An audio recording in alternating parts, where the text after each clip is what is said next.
Düştü ne? Ha yukarı gitti. Bunda pes açıyor da stirlikede. Bu stop bundayın. Oldu yine. Avtomat darvaza usofkat turuptular indi. Ben köpçelik biraz ağa bekan öyle.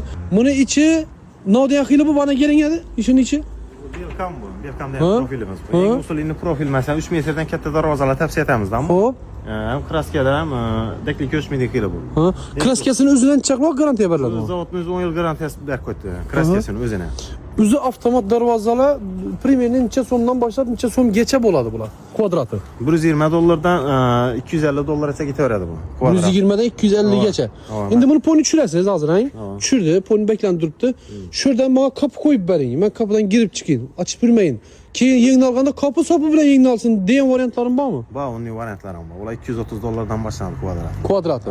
Ana gaplashib ko'ringlar, o'zimizning yangilikli bolalar ekranda nomerini qo'ydim. Avtomat darvoza taqlab beradi. Buni garantiyasi keyin xizmat ko'rsatishingiz. Bunun garantiyasi 1 yil garantiya beramiz, 5 yil servisi bor. 1 yil garantiyasi, 5 yil servis. Ha, 5 yil. Svit o'chgan holatdan chiqaradi bu. Bordi geldi svit yo'q o'yda. Svit o'chsa, ledan ushlanadigan mexanizmlari bor. Az bog'lab qo'yib beradi. Bu yana pultu mashinadagi tikkansa, bularni boshqarish imkoniyatlari bor. Ha, qo'lda knopka deb edi. Ha, bu yerda knopkalar bor.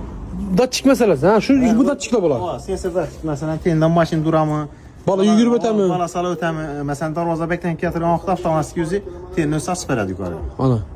Ana. Yaxshi malakadagi staji katta bolalar bor, yangilikli bolalar o'zingizni biratlar, donishlar avtomat darvoza ustavka qiladi. Razmeringizga qarab aytasiz, borib o'lchab ko'radidan, shunga qarab profillardan kelib chiqib summani aytadi. O'rtacha falon so'm bo'ladi bitadi ishlar. Zakaz berdi, bugun zakaz berdisa, qachon olib borib ustavka ketasiz? Bir hafta ichida ustavka ketib beramiz. Bir hafta ichida ustavka qilinadi. Gaplashinglar, ekranda nomerlarni qo'ydim. Har xil profil bor, xohlagan profildan qo'yib beradi. Svitlar ham har xil axir. Ha, har xil svitlari bor, 7 xil sviti bor. Ana, gaplashinglar.